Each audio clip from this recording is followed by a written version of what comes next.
you're doing well. Everything you saw in the beginning, that whole film there that you saw, I can't really call that film. It's not a film, it was a series of edits strung together. I guess that's the film. What you saw there was entirely shot on the iPhone 13 Pro Max.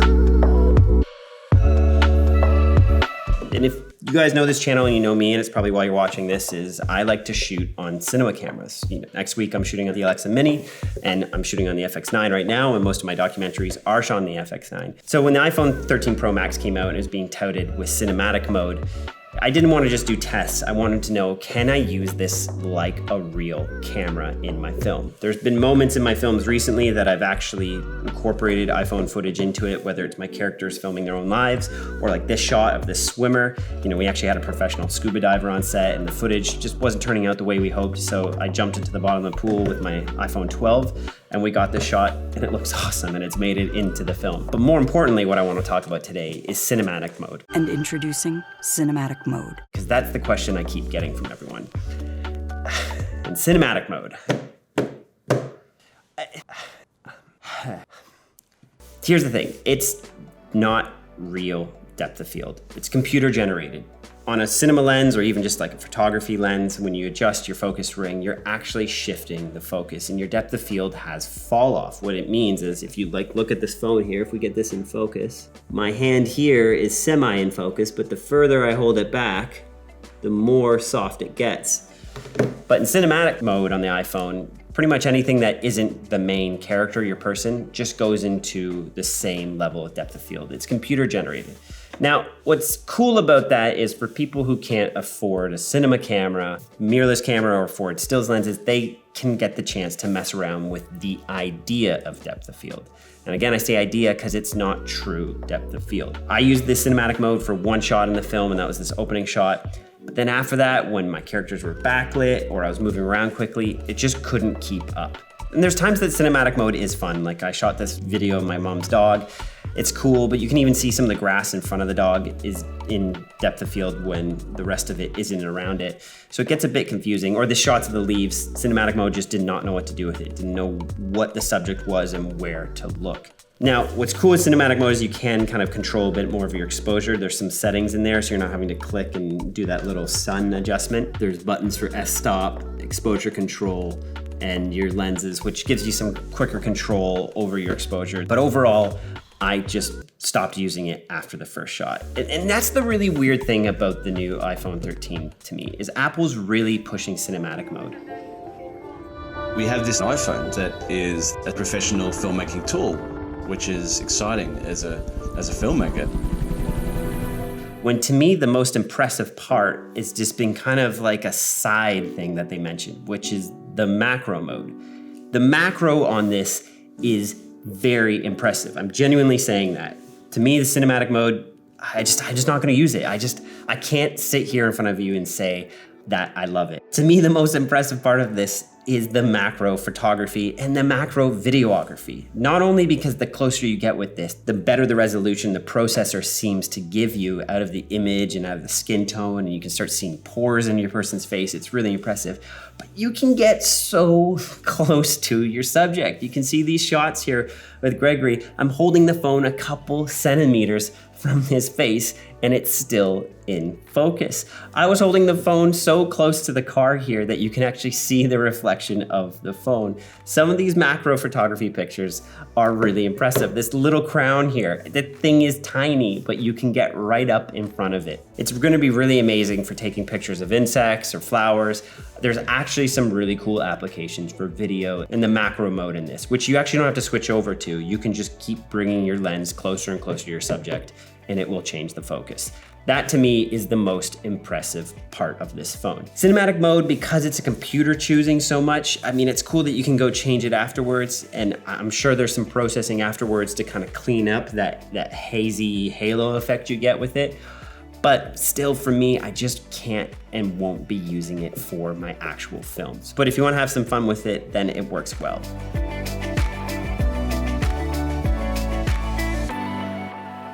Now, the other things that I did like about this phone was the stabilization. I actually never used a stabilizer on this entire shoot. I was able to run around and the image is quite stable. The sensor is actually moving inside the camera while you're walking. So it's that multi-axis stabilization that we've come to know in some of our mirrorless cameras. For what I needed on set, it worked quite well.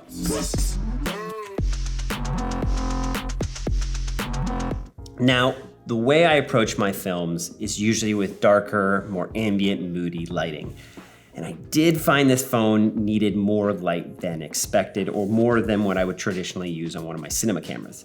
Now, I think that's gonna change once they start adding ProRes into it, because then you're not gonna be adding as much compression. But I find the inherent compression in this iPhone, when you go to a lower light, or like how I shoot, I add haze, it starts getting that murky, muddy look to some of the footage in the shadows. You may be needing to add more light than you're used to than perhaps your Sony cameras, which can just see in the dark. I'm really hoping to see ProRes come out soon. The thing I really do like about this iPhone though is its durability. You may have to, why I shot, and I'm definitely gonna throw the phone off this balcony. There's a good chance.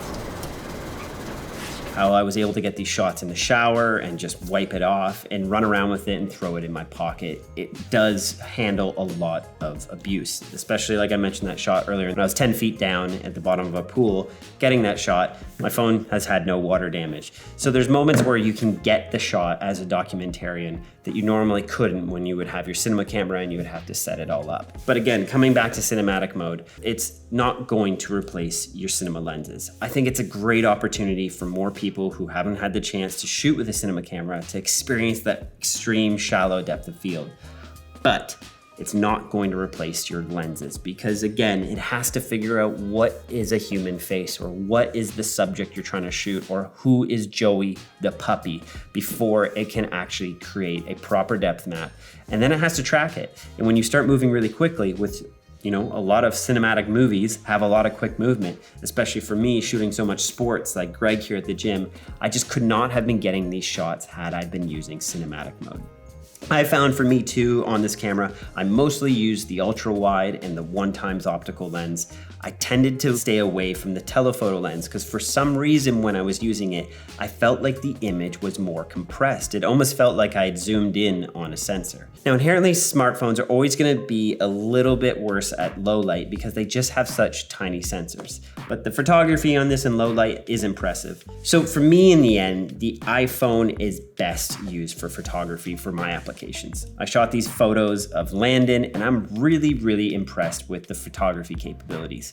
I'm not out there shooting professional photography, but for me, for the photos I need to get and the behind the scenes or even some portrait shots, the iPhone is awesome. I'll keep this with me whenever I'm vacationing or if I'm at the beach. It's the camera that I will be using. But the second I want to start telling one of my more traditional documentary stories, I don't know if this is the camera I would use. Now in the past I have done trips up mountains and gone hiking, and that's when I have exclusively shot on my iPhone because I can just slip it into a pocket. That's the main reason why I shoot on this, is convenience. And I've been thinking about actually doing an entire documentary on the iPhone in the mountains, because that's the time I would want to use this. I have lots of light, great big wide expanses, and I want to have a camera that I can just slip into my pocket and keep climbing. I wouldn't want to use my cinema camera. Those are the times that I would most likely use the iPhone. But in conclusion, the iPhone 13 is impressive in terms of its macro photography, its new low light capabilities for photography, and well, cinematic mode, albeit it's a lot of fun and you can get some cool shots with it, it's not gonna replace my cinema camera. And I don't wanna say that to disparage the technology that's been put into this. It's very impressive, but again, when a computer is choosing your depth of field, it's just not real depth of field. I know there'll come a day that Apple will probably have a much larger sensor and we can put lenses on this and then we'll just forget about our cinema cameras. But until then, it's gonna be a great addition to my arsenal. It will not be replacing any of my cinema cameras. If you have any questions, let me know below. I posted a little Dropbox link there with some of the photos that you can download and check out and mess around with them yourself. See you guys on the next one. Yeah, see this is what you want. This is good stuff. This is what we do when you pick up cameras. Muscles are built. This is pizza, and the tricep, that's burgers, baby. There you go. Yeah. This is good. And then sometimes I would flip it over, and then you get it onto the that's good. That's the mouse muscle. When I'm editing, I need that.